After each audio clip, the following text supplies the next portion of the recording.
kulankani iskugu yimaadeen golaha wasiirada ayaa looga hadlay arrimo dhowr ah oo la xiriira xaaladda dalka waxaana hortagay golaha wasiirada su'aalna ay weydiiyeen taliyayaasha cusub ee ciidanka booliska iyo waliba nabad sugidda sidoo kale kulanka ayaa looga hadlay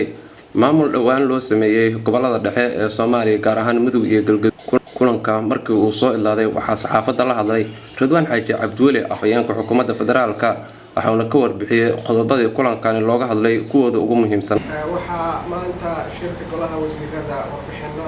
dheer laga dhageystay isla markaana su'aalo lagu weydiinayay taliyayaasha ciidanka xoogga Soomaaliyeed iyo bilayska iyo nabad sugidda waxyaabaha ugu waaweyn ee ka hadlayeen waxay ahayd habka ay u dhisan yihiin hay'adahaas iyo qorshaha hadda horyaalla ee la xiriira sidii amniga tayeyntiisa iyo horumarkiisa wax weyn looga qaban lahaa. waxaad la socotaan in ciidamada xoogga dalka Soomaaliyeed ay aad iyo aad u howlan yihiin sidii kor loogu qaadi lahaa tayada ciidanka Soomaaliyeed sidii daryeelka ciidanka iyo mushaaraadkooda xil gaar ah la isaga saari lahaa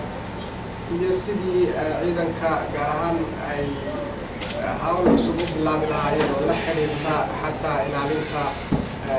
guud ahaan xuduudaha Soomaaliya oo badda ay ka mid tahay oo loo arko ahmiyad gaar ah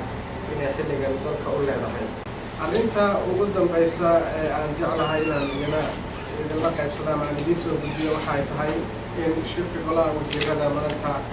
ay golaha wasiiradu taageereen heshiiskii shalay lagu sameynayay maamulka gobolada dhexe. heshiiskaas waxaad la socotaan inuu ka kooban yahay 11 qodob oo ah mabaadi'da guud waana heshiis runtii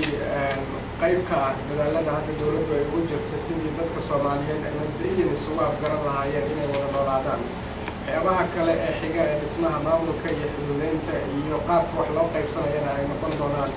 waxa xiga ee dowladdu ay xoogga saari doonto. kulanka golaha wasiirada oo looga hadlay amniga iyo waliba xaaladda guud ee dalka ayaa imaanaya iyadoo qaybo ka mid ah magaalada Muqdisho dilal siyaabo kala duwan ay ugu dhaceen loo geystay muwaadiniin Soomaaliyeed qaybo ka mid ah gobolada dalkan ay ka socdaan dagaalo u dhaxeeya qoysas halkaas wada dega. Xasan Kaaf Cabdiraxmaan, Puntland TV, Muqdisho.